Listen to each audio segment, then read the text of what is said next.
Morning and welcome back. Hope you're having a great Saturday and September 10th. It is statistically the peak of hurricane season. So here we are, we're at the top, and then from there it does go downhill with tropical activity expected. But as we know here in Florida, October is typically the peak where we see the most activity. So we are going to be on the lookout for the month of October, even the end of September. So we're not done with the hurricane season until the end of November. November 30th is when it does end. Now we do have a little bit of tropical moisture that we're watching in the Gulf of Mexico. Other than that, nothing really on the radar of the NHC there or in the Caribbean Sea. We do have, though, a Category 2 hurricane that we've been talking about for quite some time. This is Hurricane Earl, and it's expected to continue to stay away from the United States as it moves off towards the east. It's going to weaken. It's going to move over some cooler waters.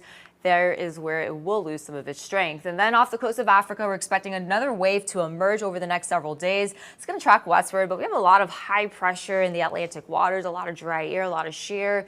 Again, those obstacles are some of those, reasons why that can see of the limit in development of hurricane and tropical activity. So for the season so far, we're only at pretty much 5 names there. We had 2 hurricanes, and then other than that, 3 tropical storms.